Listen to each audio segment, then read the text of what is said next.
이제 하나님 말씀을 함께 나누겠습니다. 시편 8편 1절부터 9절까지입니다. 여호와 우리 주여, 주의 이름이 온 땅에 어찌 그리 아름다운지요. 주의 영광이 하늘을 덮었나이다. 주의 대적으로 말미암아 어린 아이들과 젖먹이들의 입으로 권능을 세우시며 이는 원수들과 보복자들을 잠잠하게 하려 하심이니이다. 주의 손가락으로 만드신 주의 하늘과 주께서 베풀어 두신 달과 별들을 내가 보으니 사람이 무엇이기에 주께서 그를 생각하시며 인자가 무엇이기에 주께서 그를 돌보시나이까. 그를 하나님보다 조금 못하게 하시고 영화와 존귀로 관을 씌우셨나이다. 주의 손으로 만드신 것을 다스리게 하시고 만물을 그의 발 아래 두셨으니 곧 모든 소와 양과 들짐승이며 공중의 새와 바다의 물고기와 바닷길에 다니는 것이니이다. 여호와 우리 주여, 주의 이름이 온 땅에 어찌 그리 아름다운지요. 아멘. 지난 몇 주일 동안 우리 계시록을 보면서 믿음이라는 것은 우리 그리스도의 종말론적인 최종적인 승리를 믿고 주님을 바라보며 기다리는 일, 인내하는 일이라는 것을 기억을 했습니다. 성경에 나오는 믿음의 사람들은 한결같이 그렇게 인내했던 사람들입니다. 11서 11장은 믿음의 사람들을 소개하면서 이들은 희망할 수 없는 자리에서도 희망했다, 그렇게 이야기를 해주죠. 여러분, 그게 인내입니다. 인내는 끊임없이 하나님을 희망하고 바라는 일이지요. 그런 면에서 둘째가라면 서운할 사람이 바로 다윗일 겁니다.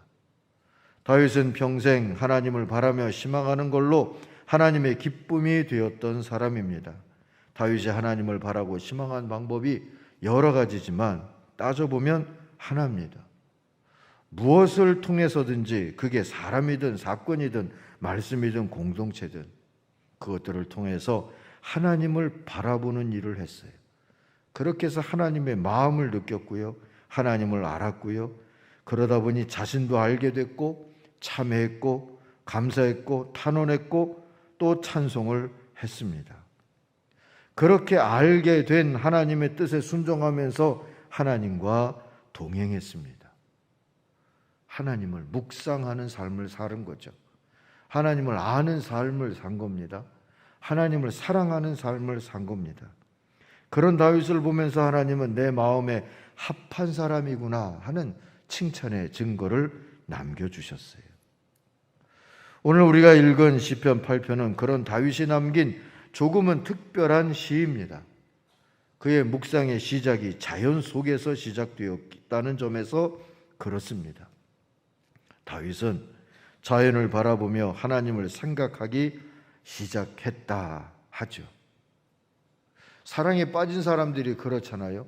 뭘 먹어도 떠오르고 좋은 걸 봐도 떠오르고. 사랑에 빠진 다윗처럼 하나님을 향하여서 그렇게 늘 생각하고 또 하나님을 발견하고 그러면서 살고 있는 증거를 이 8편에서도 보여주고 있는 것이지요. 하나님을 그렇게 생각하고 바라고 희망하니까 하나님을 또 이렇게 알게 됐습니다 하는 고백을 남겨놓은 거예요. 하나님이 어떤 분이라고 알게 됐다 하고 고백하는지, 그가 알게 된 것이 뭐라고 고백하는지 몇 가지를 오늘 함께 살피면서 은혜를 나누려고 합니다. 첫 번째는 온 세상에 하나님의 위엄이 가득 차 있다. 온 세상, 특별히 자연 만물이 하나님의 영광을 증언하고 있다는 것을 알았다고 고백하죠. 그 세상 속에서 그래서 나도 하나님의 영광을 드러내며 하나님의 위엄을 찬송하는 사람으로 살아야 되는 거구나 하는 것도 깨닫게 된 겁니다. 1절 후반부부터 3절까지가 그런 내용입니다. 제가 세번역으로 읽겠습니다. 저 하늘 높이까지 주님의 위엄 가득합니다. 어린이와 젖먹이들까지도 그 입술로 주님의 위엄을 찬양합니다. 주님께서는 원수와 복수하는 무리를 꺾으시고 주님께 맞서는 자들을 막아낼 튼튼한 요새를 세우셨습니다. 주님께서 손수 만드신 저 큰 하늘과 주님께서 친히 달아놓으신 저 달과 별들을 내가 봅니다. 자연을 보다가 그 자연을 만드신 크신 하나님, 위대하신 창조자를 또 깨닫고 온 세상이 하나님의 위엄으로 가득 차서 하나님을 찬송하는 자리에 감히 나도 여기 있다는 것을 깨달으면서 다윗은 겸손해지는 겁니다. 몸과 마음으로 하나님 앞에 엎드리는 겁니다. 그리고 그저 경탄할 수밖에 없다고 고백하면서 찬양하는 겁니다. 우리는 종종 하나님을 안다고 하고 설명하고 이해하고 그러다가 경탄하는 자세를 잊어버리곤 합니다. 하나님께 받을 것과 못 받은 것 계산하다가 찬양과 감사를 잊어버리는 것과 비슷합니다. 이게 오만이고 교만인데 그것도 모르는 채 그리 될 때가 많습니다. 그런 점에서 다윗은 어린아이가 차라리 낫다고 깨닫는 것입니다. 어린이와 젖먹이들까지도 그 입술로 주님의 위엄을 찬양합니다. 그래서 이런 고백이 남게 된 것이지요. 예수님도 마태복음 11장에서 탄식하듯이 기도하신 적이 있어요. 하늘과 땅의 주님이신 아버지, 이 일을 지혜 있고 똑똑한 사람들에게는 감추시고 어린아이들에게는 드러내어 주셨으니 감사합니다. 그렇습니다, 아버지. 이것이 아버지의 은혜로운 뜻입니다. 이렇게 기도하신 후에 수고하고 무거운 짐진 자들아 다 내게로 오라, 이렇게 불러주셨어요. 자연을 보며 경탄하는 걸 잊어버리고 하나님이 온 세상의 위엄을 들이우시고 계시다는 것을 종종 망각한 채 욕심부리고 독점하느라고 스스로 괴롭고 개발한답시고 뒤집어 엎다가 기후재난, 생태재난의 위기를 맞게 된 시절이 오늘이지 않습니까? 자연 앞에서, 아니 자연이 증언하는 하나님 앞에서 우리도 오만을 회개하고 겸손을 회복해야 할 때인 줄 믿습니다. 사실 좀 늦어 보입니다. 그래도 늦은 줄 알았을 때가 가장 빠른 때다 하니까 하나님 앞에 겸손히 엎드려야 합니다. 두 번째로 다윗은 자연을 바라보다가 하나님이 지켜주시는구나, 돌보시는구나 하는 걸 알았다고 고백하지요. 하나님이 만드신 자연은 그 자체로 쉴 곳이 되고 숨을 곳이 되고 또한 회복하는 곳이 된다는 것을 경험했던 겁니다. 그러면서 다윗은 하나님의 오묘한 돌보심과 지켜주심을 느끼게 된 것이에요. 그가 동굴에 있었는지 아니면 어디 으슥한 깊은 광야 속에 있었는지는 모르지만 이 모든 것도 하나님이 이때에 도와주시고 돌보시고 지켜주시는 그런 은혜의 창조물이구나 하는 것을 깨닫게 된 것이지요. TV에서 가끔 오지에 산다는 자연인이라는 분들을 보게 되죠. 그들 중 많은 사람들이 더는 도시에 살기 어려울 만큼 몸과 마음이 망가진 상태로 산에 안긴 사람들이었습니다. 다윗도 비슷한 경험을 했다고 볼 수 있죠. 왕 사울을 지근거리에서 보필하며 지냈던 때도 있었지만 그 스트레스가 얼마나 컸습니까? 견디지 못하고 유대 광야를 떠도는 신세가 됐어요. 그렇게 자연인처럼 난민처럼 살면서 다윗은 새삼 하나님이 주신 쉼과 피난처를 그 가운데서 얻었던 겁니다. 2절 후반부는 그 고백인 셈입니다. 주님께서 원수와 복수하는 무리를 꺾으시고 주님께 맞서는 자들을 막아낼 튼튼한 요새를 이렇게 세워주셨습니다 하고 감사하죠. 사랑하는 성도 여러분, 원래 창조된 하나님의 세계는 누군가를 괴롭게 할 목적으로 지으신 것이 없습니다. 그런데 죄를 지은 사람들이 그렇게 만들고 있는 것이지요. 그러니 바이러스든 기후재난이든 하나님 왜 이러세요? 할 게 아닌 겁니다. 오히려 주님 잘못했습니다. 용서해 주십시오. 도와주십시오 하면서 주님의 회복과 돌보심의 은혜를 청해야 할 일인 것입니다. 그리고 하나님의 쉼을 만날 곳으로 자연을 회복하게 하는 참회 운동이 오늘 믿음의 이름으로 교회들마다 일어나야 할 줄로 믿습니다. 세 번째는 하나님이 대접해 주시는, 환대해 주시는, 분에 넘치도록 대우해 주시는 그런 은혜와 사랑을 알았노라고 고백하고 있습니다. 그게 4절입니다. 하나님이 무엇이기에, 아니 사람이 무엇이기에 주님께서 이렇게까지 생각하여 주시며 사람의 아들이 무엇이기에 주님께서 이렇게까지 돌보아 주십니까? 이 구절은 사람이 정말 뭔지 모르겠다, 그래서 묻는 말이 아니지요. 놀라서 하는 말이고 벅차서 외치는 소리입니다. 하나님의 크심을 알았고 그 크신 하나님이 나 같은 사람을 위해서 하나님의 사람으로 대접하기 위해서 내 곁에 계시다. 이걸 알고 나니까 두렵고 떨리고 고맙고 좋아서 은혜라고 고백하고 찬송하는 말인 겁니다. 탈북을 하시고 혼자 외롭게 사시면서 교회를 나오게 되신 어르신이 계시죠. 북에 두고 온 자녀가 심장병으로 움직이기도 어렵다. 그래서 우리 교회가 좀 도왔어요.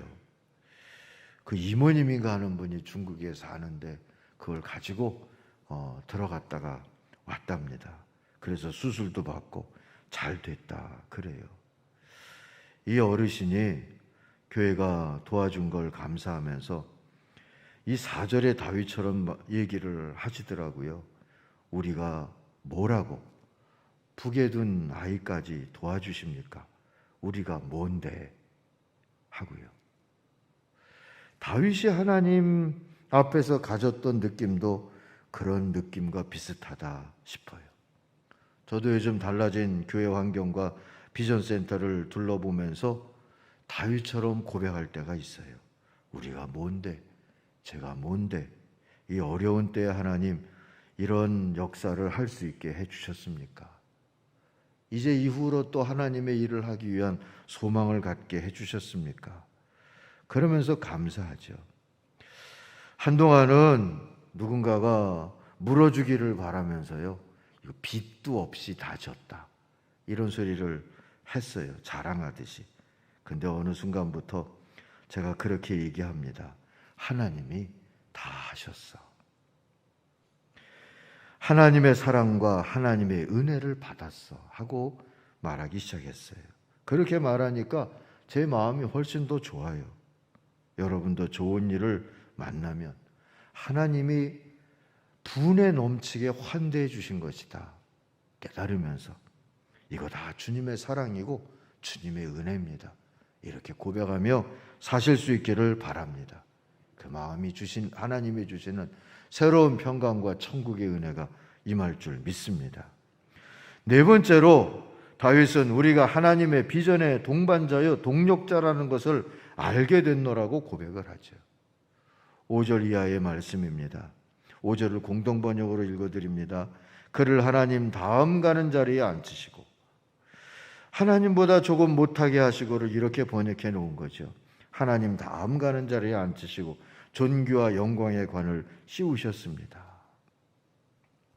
인간은 처음부터 특별한 존재로 설계됐다는 깨달음입니다. 어떤 면에서 그렇습니까? 가장 오래 인간이 삽니까? 그러지 않잖아요. 힘이 가장 센 생물체입니까? 그것도 아니에요. 그럼 가장 도덕적일까요? 전쟁과 폭력, 살인과 보복 같은 사람들만이 저지르는 그런 짓들을 보면 그렇다고 자신하기는 어렵죠. 오히려 동물들은 배고플 때만 사냥을 한다는데 사람들은 시들 때도 없이 사냥하듯이 세상살이를 욕심내며 살고 있지 않습니까? 그런 사람이 뭐가 특별하다 하고 다윗은 고백하게 됐을까요? 온 세상 자연을 바라다 보면서 이렇게 멋지게 복되게 아름답게 지어놓은 세상을 우리에게 관리하라고, 우리에게 섬기라고, 하나님이 평화로운 세상을 만드시겠다 하신 그 비전을 섬겨드리라고, 그렇게 같이 동력하고 동반자로 살자고 우리를 세워주셨으니 우리는 특별한 존재입니다. 그렇게 깨닫게 된 겁니다. 6절 이하에 나오는 말씀처럼 이제 우리는 하나님의 다스림에 참여해서 하나님께서 보시기에 참 좋구나 하는 세상을 만들고 유지하고 그렇게 살 수 있는 은혜를 가지고 있고요. 그렇게 살아야 하는 미션도 가지고 있어요. 이게 하나님께서 우리들을 하나님의 형상을 주시면서 사람으로 대우해 주신 거예요. 사람 대접을 받은 겁니다. 이걸 감당 못하면 사람으로 대접받는 이것을 걷어차는 거고요. 이것이 죄가 될 수밖에 없습니다. 이것을 회개하고 주님의 사람 대접의 비전으로 돌아가려는 각오와 다짐이 바로 이 시편 8편을 낫게 만든 믿음의 자세입니다. 사랑하는 성도 여러분, 우리도 하나님을 알았으니까 이제 하나님을 경탄하고 찬양하고 그리고 하나님과 동력하겠다는 다짐과 순종을 해야 하지 않겠습니까? 뭘 어떻게 하자고 다짐하면 좋을까요? 첫 번째는 나도 너도 우리도 다 소중하게 여기자. 하나님이 만드신 생명을 소중하게 여기자. 이렇게 사는 거예요. 한자로 생명이라는 것은 살라는 명령이에요. 생명할 때 명자가 명령할 때 명자잖아요. 태어나서 살고 있는 모든 생명체는 하나님의 명을 받들게 된 겁니다. 어떤 형편에서든지. 그래서 생명으로 산다는 것은 하나님의 뜻에 순종하는 거고, 또 하나님이 오라 이제 됐다 부르실 때까지는 그렇게 순종하면서 살아야 하는 겁니다. 그런 의미에서 생명은 또한 은혜지요. 그래서 생명은 생은이기도 해요. 은혜 은자를 써서 사는 게 은혜다. 이렇게 고백하며 감사하고 소중히 여기면서 살아야 하는 겁니다. 나도 너도 우리도 사는 건 은혜다. 그리고 명령이다. 살아야 하고 살려야 합니다. 그러니 우리들의 마음속에 미움과 살이 같은 걸 가지고 산다면 그건 마귀적일 수밖에 없습니다. 또한 나와 남의 생명을 경시하는 것도 죄가 됩니다. 그저 하나님의 은혜입니다. 고백하면서 나 너 할 것 없이 우리가 다 귀하고 이 점이 확인될 수 있는 신앙생활, 믿음의 삶, 우리들의 일터, 가정을 이루면서 살겠습니다. 주님 은혜 주시고 힘 주십시오. 그러면서 살아야 하는 겁니다. 두 번째로 하나님의 가장 귀한 보물인 사람을 돌보고 가꾸기 위해서 사는 거죠. 그게 믿음 생활입니다. 하나님의 가장 귀한 보물, 사람입니다. 가꾸고 보존하고 회복하고 치유하는 것. 그게 교회로 세상에 존재하는 의미 중에 하나입니다. 그렇게 살리라 우리는 각오하고 회개하면서 살아야 합니다. 그러지 않으면 사람보다 늘 돈이나 소유나 자존심이나 이런 것들을 더 소중히 여기면서 살기가 쉽기 때문이죠. 군대에서 성폭력 문제 같은 것들이 나면 가장 중요한 건 피해를 당한 사람을 구제하는 일일 터인데 무언가를 감추고 지키고 그러다가 더 큰 피해를 만들어내는 그런 일들을 보지 않습니까? 성경 안에도 있더라고요. 야곱의 딸 디나가 하몰의 아들 세겜에게 폭행을 당하고 그 사람들이 이렇게 된 마당에 결혼하자 이러고 왔어요. 너무 화가 난 야곱의 아들들이 우리처럼 할례받으면 결혼할 수 있게 할게. 그래가지고 그들을 신앙의 그런 행태로 속여가지고 보복을 했다. 다 몰살을 시켰던 그런 일들이 나타나죠. 그 일을 보면서 하나님이 이 말씀을 통해서 우리에게 뭘 보라고 하시는 걸까? 피해를 당한 디나를 관심 갖는 사람은 없더라고요.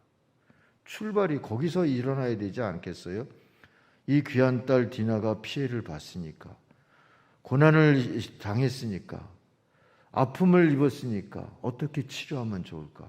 어떻게 위로할 수 있을까? 어떻게 회복시켜 줄 수가 있을까? 해서 시작을 했어야 될 터인데 그리하지 아니한 세상은 이렇게 지옥으로 점점 갈 수밖에 없단다 하고 보여주시는 하나님의 말씀 같았어요. 신약에도 보면 고린도 교회가 여러 문제로 아픔을 겪고 있는 중에 성찬식 문제가 있었어요. 지금처럼 요만큼으로 나누는 게 아니라 성찬식이 곧 애찬식인 시절이어야 돼요. 식사 시간으로 성찬식을 하는 거죠. 일찍 올 수 있는 부자들은 일부러 굶고 와가지고 다 먹어치웠어요.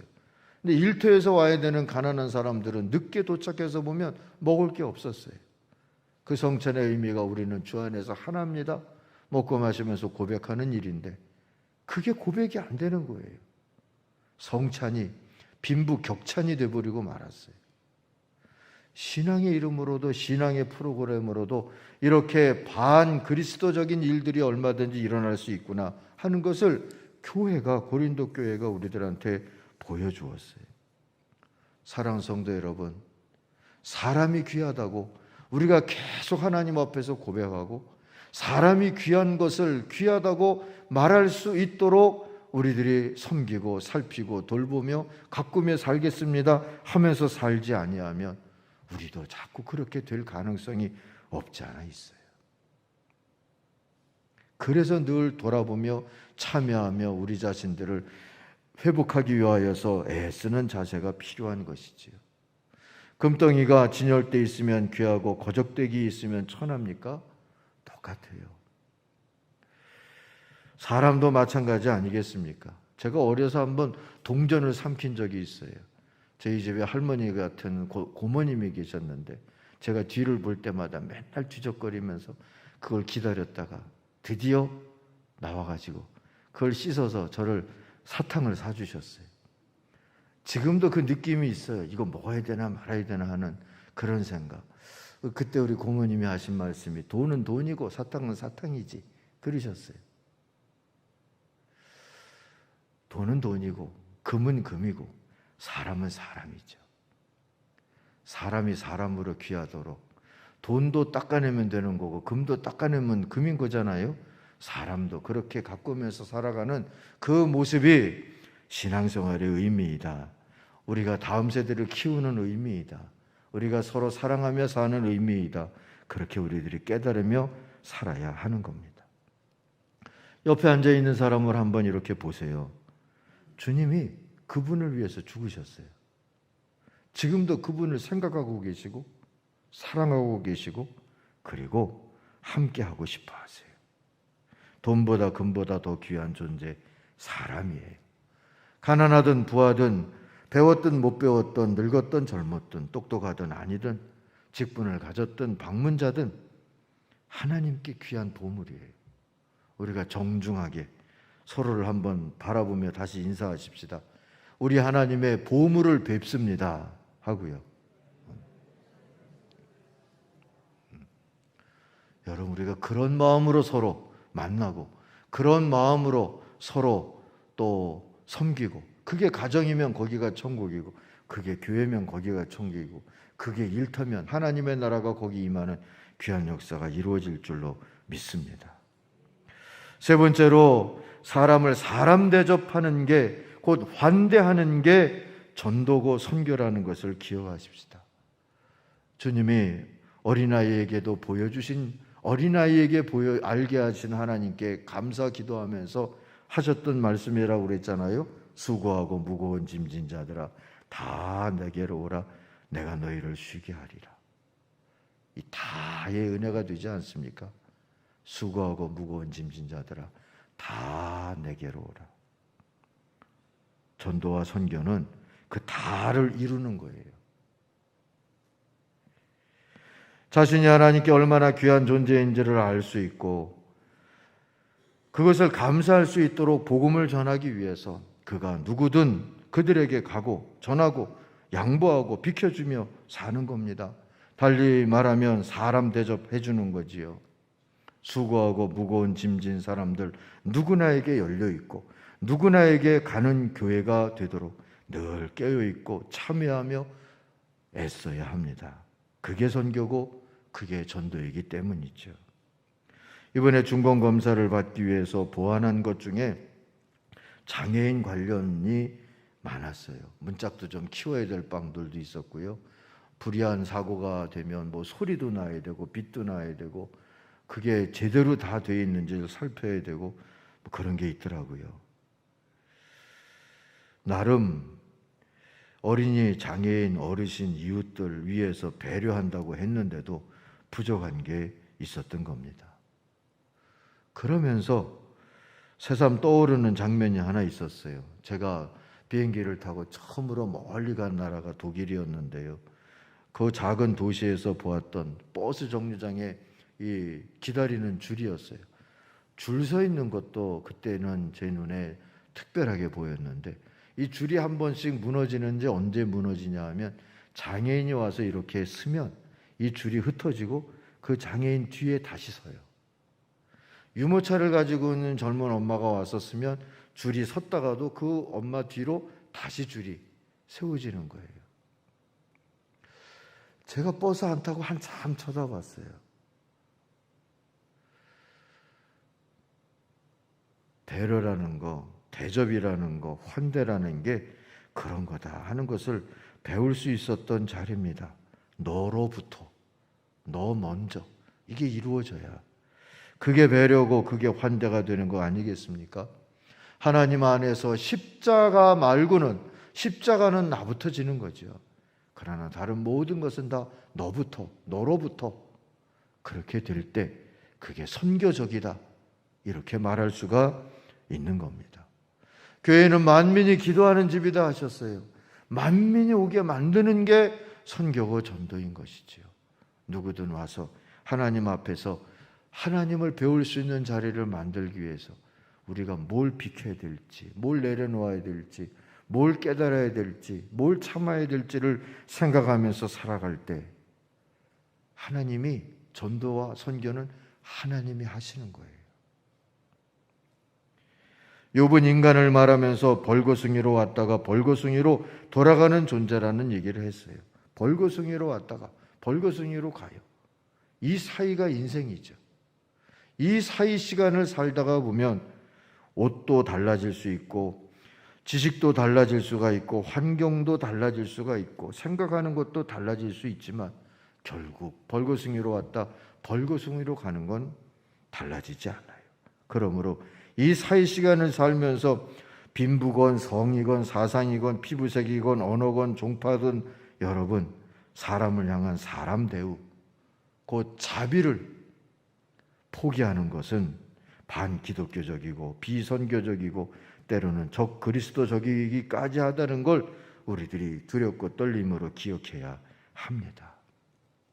신의 이름으로, 신앙의 이름으로 차별과 억압과 심판이 여전히 자행되는 세상을 살고 있어요. 21세기 대명 천지에도 그런 일들이 일어나고 있죠. 불교국 미얀마나 이슬람국 아프가니스탄에서만 일어납니까? 우리 스스로 기독교인들은 좀 나을 거라고 여기지 마세요. 우리가 뭐기에 이렇게 환대해 주십니까? 이 감동을 잃어버리고 살면 별 수 없어요. 더한 짓도 역사 속에서 수없이 많이 저지른 기독교인들의 만행들도 얼마든지 많이 기록되어 있지 않습니까? 사랑하는 성도 여러분, 답은 묵상하는 인간으로, 하나님을 생각할 줄 아는 사람으로, 그래서 하나님을 사랑하고 하나님을 배우며 하나님을 이루며 살 수 있는 사람으로 오늘을 사는 겁니다. 어쨌든 누구나 하나님의 사람으로 대접받는 교회와 선교를 이루기 위해서 늘 깨어서 살아가십시다. 이제 어떤 건물은 준비해 놨으니까 이제 다시 마음을 추스려서 이 마지막 때 예언자적인 교회, 사도적인 제자 공동체로 살려면 어찌 살아야 될까를 또 생각하고 기도하고 깨닫고 이루면서 살아가야 할 줄로 믿습니다. 분명한 것은 우리가 먼저가 아니라 다음 세대와 낯선 이들과 돌봄이 더 필요한 이들을 환대하는 교회로 살아가면 하나님이 우리를 환대한다고 하는 것을 더 많이 깨달으면서 감사와 기쁨 속에 거하게 될 줄로 믿습니다. 무엇보다도 하나님을 생각하며 사는데 인색해지지 마십시다. 9월부터 창세기 다시 시작한다고 그랬는데요. 여러분, 하나님을 묵상하고 하나님을 알고 하나님을 사랑하면서 이제 우리가 살아가는 모습을 보면 다른 사람들도 하나님을 알겠다. 너희를 보니까 하나님을 알겠다. 그럴 수 있는 사람을 소망할 수 있기를 바랍니다. 이 교회에 오면 누구도 어떤 노래를 듣지 않아도 사람이 꽃보다 아름답다고 그렇게 깨달아지고 느껴지고 감사가 될 수 있는 그런 삶의 자리를 이루고 그런 삶의 자리들을 계속 확장시켜 나가는 하나님의 사람들이 되기를 소망할 때 그게 하나님의 뜻이 이루어지는 것이지요. 제가 어제 설교 준비를 우리 비전센터 도서관에서 했거든요. 그 2층에 창가에 이렇게 앉아보면 교회가 이렇게 있으면 이 정도 각도로 도서관이 있어요. 제가 여기 앉아서 쳐다보면 교회 앞이 다 보여요. 우리 권사님 한 분이 전도를 하시고 집에 가시기 전에 그 교회 앞에 느티나무 아래부터 데크 교회 현관 앞까지 다 빗자루질을 다 하시고 청소하시고 그러고 가시더라고요. 전도한 사람들이 내일이면 오기를 바라는 그런 마음이지 않을까 저 혼자 해석을 했어요. 저 빗자루질 하는 마음이 하나님의 마음이고 그리고 하나님께서 원하시는 환대의 자세겠다 하는 사실을 깨닫습니다. 사랑하는 성도 여러분, 우리도 서로의 앞길을 위해서 빗자루질을 해주고 내가 뒤에 설게요 할 수 있을 때 그렇게 사는 게 얼마나 하나님 나라의 기쁨인지를 깨달으면서 살 때 나도 천국에서 살고 하나님을 아는 자로 살고 그리고 나를 통해서 하나님이 드러나고 영광을 받으시는 그런 역사들이 나타나지 않겠습니까? 그렇게 살아가시면 하나님과 더불어 기쁘다, 살만하다 하며 살아가게 되기를 주의 이름으로 축원합니다.